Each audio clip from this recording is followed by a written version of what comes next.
Quand vous avez en France 200 000 personnes qui manifestent, c'est 200 000 personnes sur 68 millions d'habitants.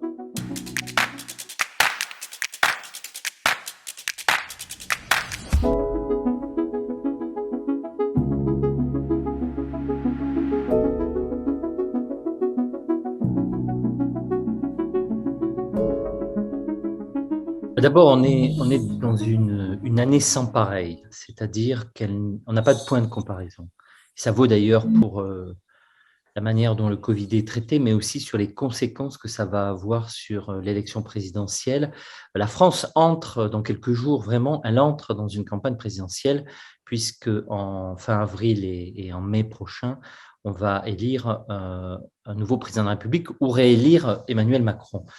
Alors, le Covid, ça a été de nombreuses vagues, pas simplement d'ailleurs d'un point de vue de la maladie, mais aussi d'un point de vue médiatique. Ces vagues, à chaque fois, et sans doute est-ce normal, le gouvernement est pris de court, il est en retard sur l'événement parce qu'il n'a pas pu tout anticiper. Et donc, à chaque fois, les critiques sont très violentes, de la part des médecins qui en veulent plus, de la part de l'opposition qui dit c'est mal géré, et d'une certaine manière de la part des citoyens qui en veulent moins. Et on a eu ça, la première vague, on a eu ça lorsqu'il a fallu mettre le masque. Au début, on ne le portait pas. Ensuite, il a fallu, comment dire, être confiné. Ensuite, il a fallu prendre des mesures. Et puis, on a ça avec le vaccin et également aujourd'hui avec le pass sanitaire, qui est une application que nous avons sur un téléphone portable qui marche relativement bien.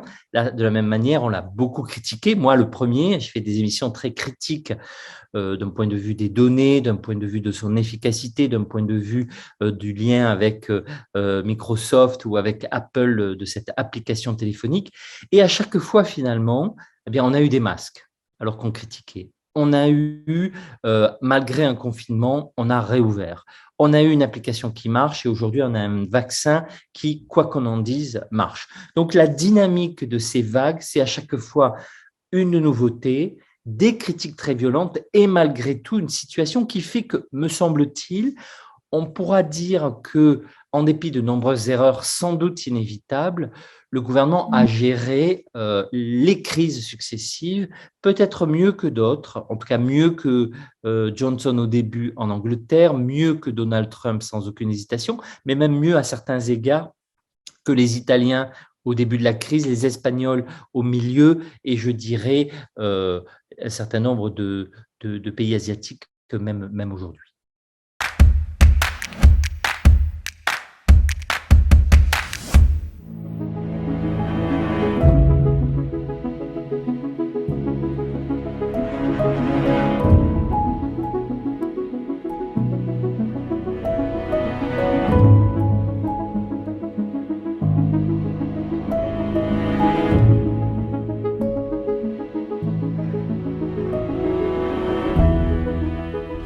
Alors, en même temps, il y a des critiques.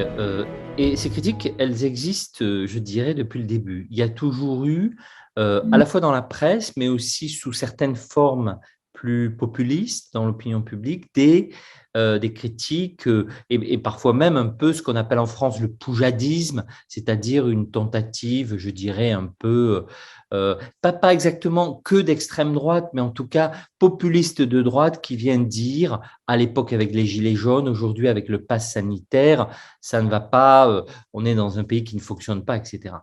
Bon, quand vous avez en France 200 000 personnes qui manifestent, c'est 200 000 personnes sur 68 millions d'habitants. Donc, pour l'instant, ces manifestations, qui me semble-t-il, dénotent certains malaises, ne montrent pas une France en révolution. Bien au contraire, c'est plutôt des extrémistes minoritaires, un peu solitaires, portés par des forces d'extrême droite qui d'ailleurs ne s'assument même pas, puisque Marine Le Pen critique le pass sanitaire, mais elle ne soutient pas non plus les gens hostiles au vaccin ou elle reste très en retrait par rapport à ce type de mouvement. Donc, c'est plutôt un mouvement qui sert Macron dans le sens où ça montre, vous voyez, il y a des extrémistes, il y a des gens totalement irresponsables qui refusent les vaccins, qui refusent de se faire vacciner, mais qui, en réalité, on le voit dans les chiffres, ne sont qu'une minorité extrême. On peut penser que que la crise je ne dirais pas qu'elle est sous contrôle, mais qu'en tout cas, à chaque étape et à chaque nouveauté, on va peut-être en avoir d'autres, le président et son gouvernement tiennent les choses en main.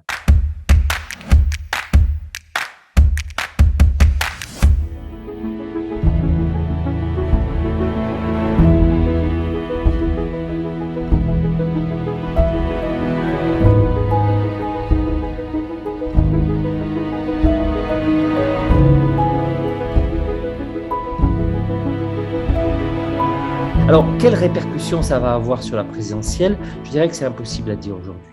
Parce qu'on est un peu, comme disait Clausewitz, dans le brouillard de la guerre.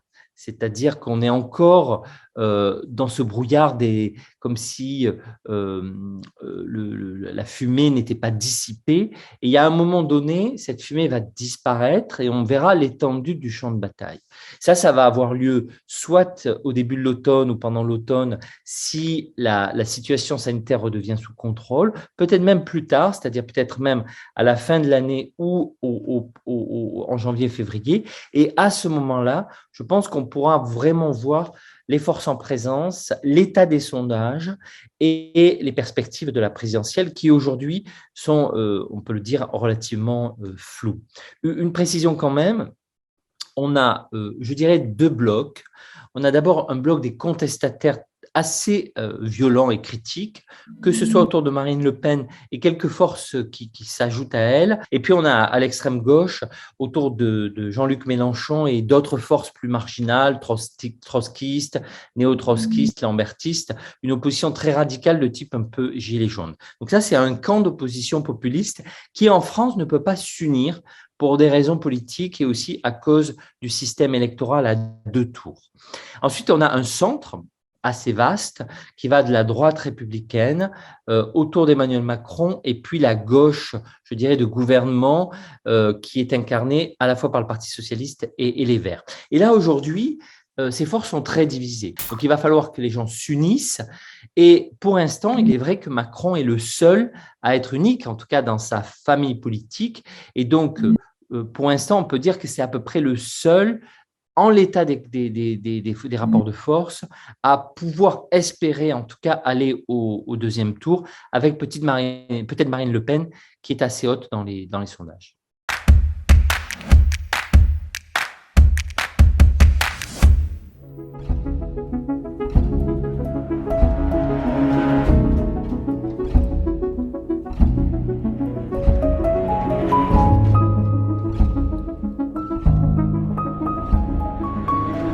Est-ce que tout ça ne va pas se traduire au bout de quelques mois par un retour à une forme de normalité, si on peut dire, qui, au fond, effacera ces images, même s'il est vrai que c'est très difficile d'effacer des images comme ça. Après, je crois que c'est difficile aujourd'hui de prédire l'impact que ça aura sur, par exemple, sur les élections à mi-terme et éventuellement sur une réélection de Joe Biden qui est encore quand même assez lointaine, en tout cas à l'échelle américaine, puisque c'est tous les 4 ans, on est juste au début du premier mandat. On peut critiquer une méthode et surtout traiter au fond d'une forme d'amateurisme la manière dont la sortie a lieu, mais comme le président Biden l'a dit lorsqu'il s'est exprimé à la télévision, il n'y a pas de désaccord sur cette sortie d'Afghanistan. Et je pense que paradoxalement, l'Amérique profonde, c'est-à-dire cette Amérique trumpienne qui veut un retour comment dire, aux questions nationales, en tout cas à l'économie, à la protection des Américains et ses intérêts stratégiques, seront plutôt d'accord avec Joe Biden, en dépit du fait qu'ils peuvent le critiquer, peut-être passagèrement, sur la méthode. Bon, plus de 6000 soldats ont été envoyés en renfort, donc on peut quand même penser que la manière dont on sortira, au moins les Américains, et avec eux d'ailleurs sans doute les Européens d'Afghanistan, sera sans doute réussi jusqu'à un certain point. Donc voilà. Après, ce qu'il faut bien voir, c'est vrai aussi des Français, c'est que les Français ne savent pas où est l'Afghanistan, ils n'en connaissent pas du tout les enjeux. On leur dit que les talibans sont des gens horribles, donc ils le croient, et sans doute est-ce vrai pour une part. En France, l'opinion publique, elle va penser que les Américains n'ont rien à faire en Afghanistan, quoi. Enfin, c'est ce que... donc, la sortie n'est pas forcément une... Enfin, n'oublions pas que sortir d'une guerre, c'est souvent plus positif que d'y rentrer.